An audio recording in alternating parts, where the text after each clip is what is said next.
आज इस कार्यक्रम में हमारे मेहमान हैं विज्ञान लोक व्यापीकरण और नवाचार के लिए समर्पित संस्था स्पेक्स के सचिव डॉक्टर बृजमोहन शर्मा। डॉक्टर बृजमोहन शर्मा, कार्यक्रम में आपका बहुत बहुत स्वागत है। बहुत बहुत धन्यवाद आपका।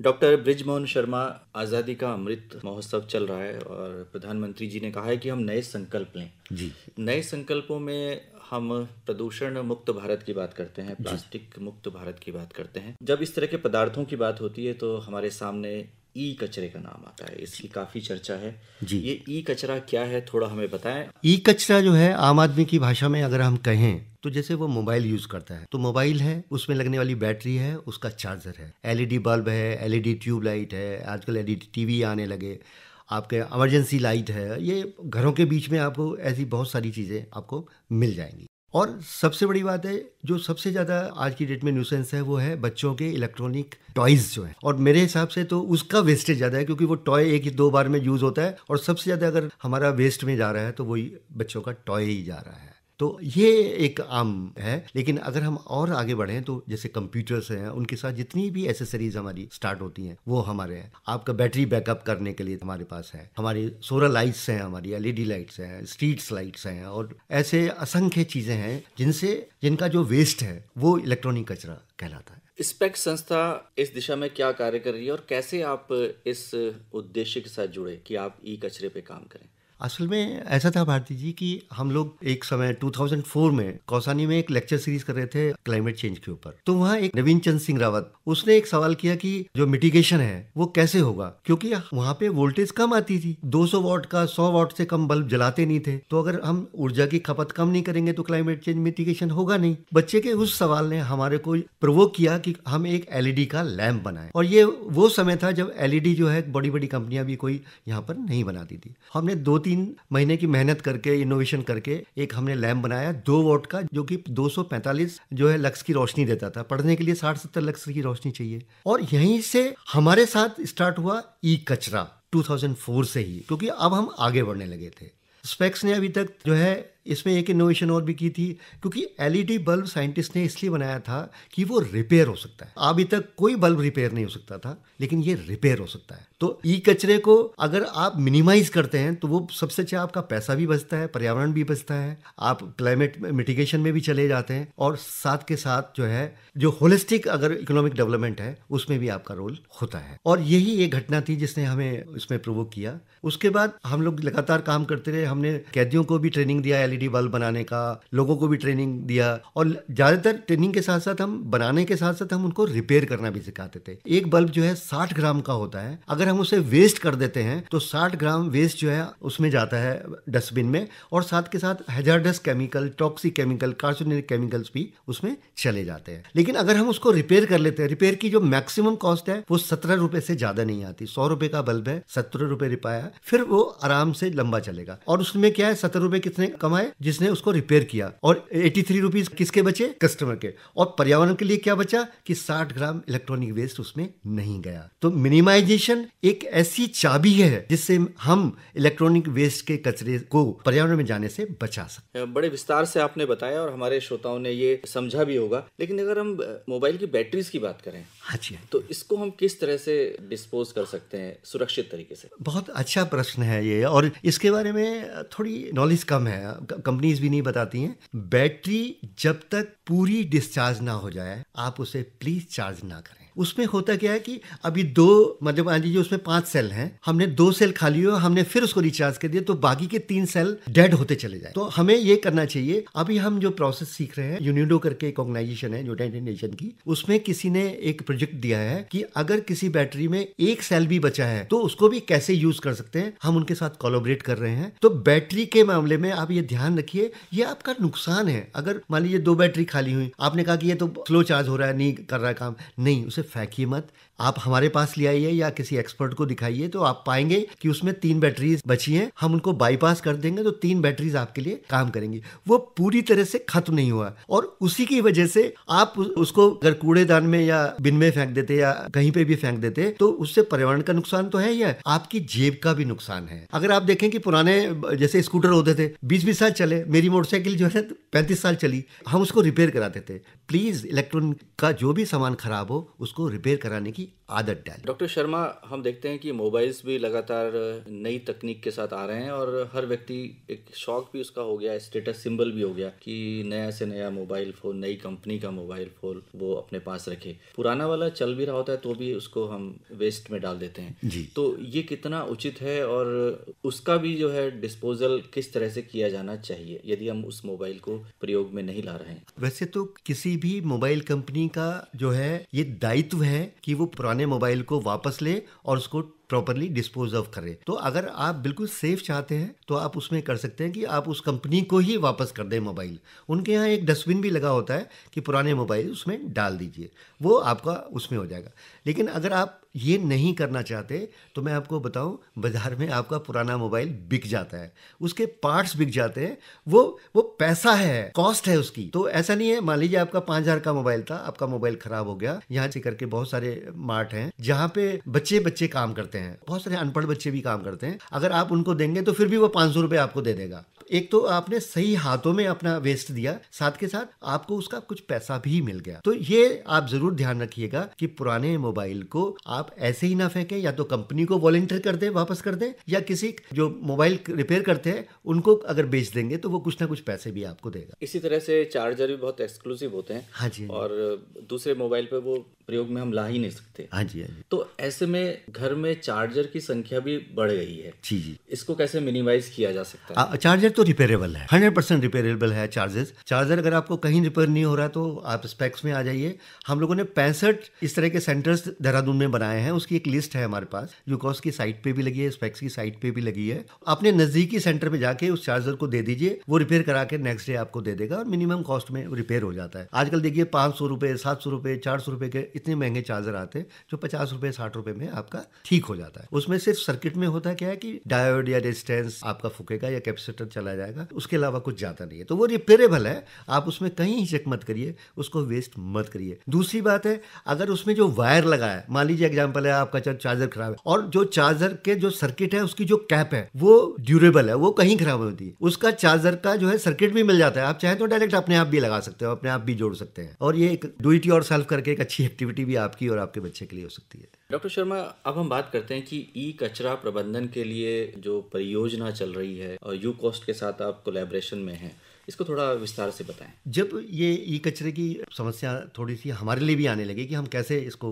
डिस्पोज ऑफ करें, तब हमने एनएमएचएस और यूकॉस को प्रपोज किया कि हम कम्युनिटी बेस्ड जो है minimization and collection center of e waste start करना चाहिए, जिसको कि हमारे को इन सेंटर्स को एनरिच करना चाहिए रिपेयरिंग में, नया बनाने में और साथ के साथ कलेक्शन में। क्योंकि जो इसका कलेक्शन है उसके हैंडलिंग के लिए कुछ तरीके हैं, उसके कुछ नियम है, उसके लिए कुछ विज्ञान है। तब एनएमएचएस ने उसे अप्रूव किया और इसके पॉपुलराइजेशन के लिए हमने फोक मीडिया को यूज किया, इसमें नुक्कड़ हमने यूज किया, कठपुतली हमने, इवन हमने ई वेस्ट के ऊपर ये पहला रैप है जो स्पेक्स ने बनाया था, रैप सॉन्ग भी हम लोगों ने यूथ के लिए और बनाया जो है, और छोटी छोटी फिल्म्स भी हमने बनाई हैं जो इसके लिए, ई वेस्ट के लिए, जो मजेदार तरीके से आपको ई वेस्ट की बात करती हैं। और ये जो सेंटर है इसका काम है, जब आप ई वेस्ट लेके आएंगे तो सबसे पहले ये बताएगा कि क्या ये रिपेयर हो सकता है। अगर वो रिपेयर हो सकता है तो वो रिपेयर करके आपको वापस कर देगा।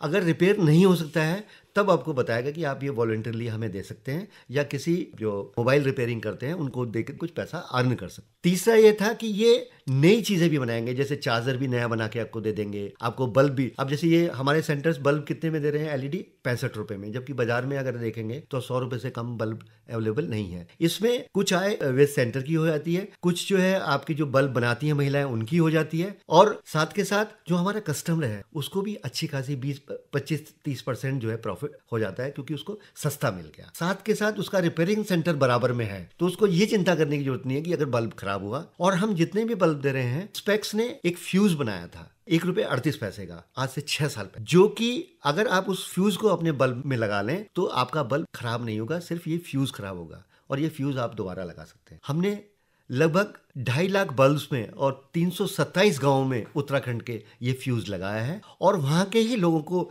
टूल्स दे दिए हैं, उनको लगाना सिखा दिया है कि अगर खराब हो तो वहां से। अभी तक तो 4-5 सालों की कोई शिकायत है नहीं, लेकिन इलेक्ट्रॉनिक से शिकायत 1 दिन में भी आ सकती है और 10 साल में भी आ सकती है। तो इसलिए हम लोगों ने बच्चों को सिखाया है, अभी तक लगभग 5 लाख बच्चों को हम पूरे भारत में सिखा चुके हैं कि कैसे वो अपना बल्ब को रिपेयर कर सकते हैं। और साथ के साथ हमने सोलर जो है रीडिंग लैम्प बनाना सिखाया बच्चों को। अभी तक 40,000 बच्चे हमारे से सीख चुके हैं कि अपने पढ़ने की इलेक्ट्रिसिटी कैसे पैदा कर सकते हैं और कैसे सेल्फ रिलायंट हो सकते हैं, वो हम लोगों ने सिखाया। और हमने स्पेक्स की फिलॉसफी रही है, कभी भी कोई टूल बना हुआ नहीं दिया है किसी को भी, हमने उस टूल को बनाना सिखाया है। डॉक्टर बृजमोहन शर्मा, जब हम कचरा प्रबंधन की बात करते हैं तो उत्तराखंड में 2 जिले शामिल किए गए थे, देहरादून और रुद्रप्रयाग। हाँ जी, हाँ। तो इन दोनों जिलों में यदि हम बात करें तो ई कचरे का जो कलेक्शन है वो किस तरह से आप लोग करते हैं? आपने जागरूकता की बात करी, और थोड़ा बताएं कि वहाँ किस तरह के अनुभव आपके रहे, खासतौर से रुद्रप्रयाग में।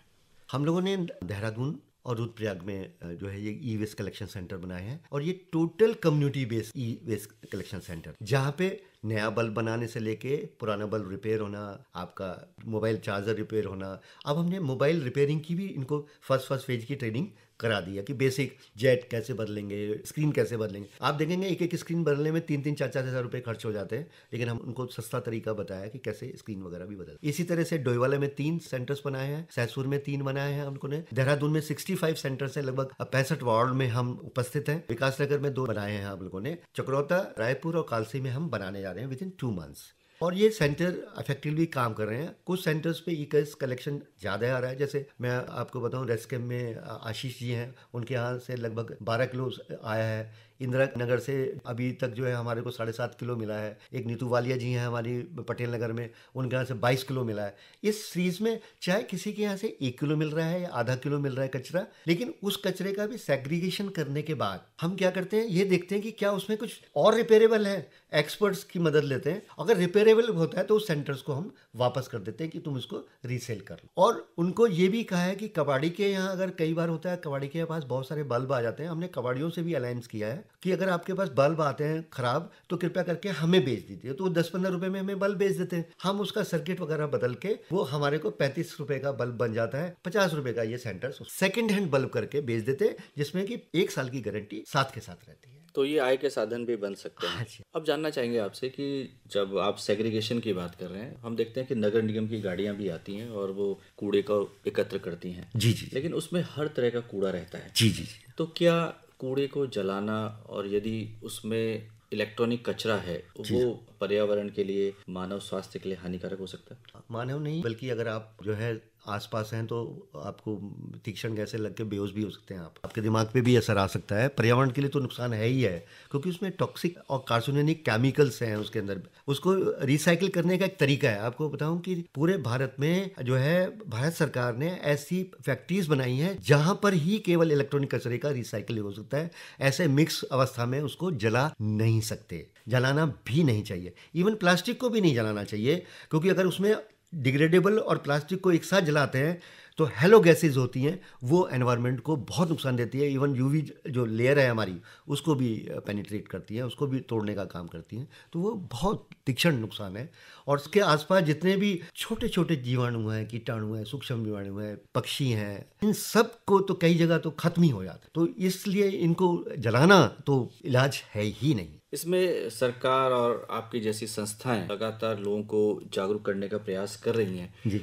समुदाय की क्या भूमिका है इसमें? मेरा ये मानना है, लोग कहते हैं कि समुदाय आपको अपेक्षित रूप से सपोर्ट नहीं करता। मैं इस बात को नहीं मानता। अगर आप एक सच्चे मन से और पूरी बात ट्रांसपेरेंट होके बताते हैं, है ना, तब कम्युनिटी आपको सपोर्ट करती है निश्चित रूप से। आपको सुन के ताज्जुब होगा, जितने भी सेंटर्स हैं इनको 1 पैसा नहीं, ये वॉलंटियर है।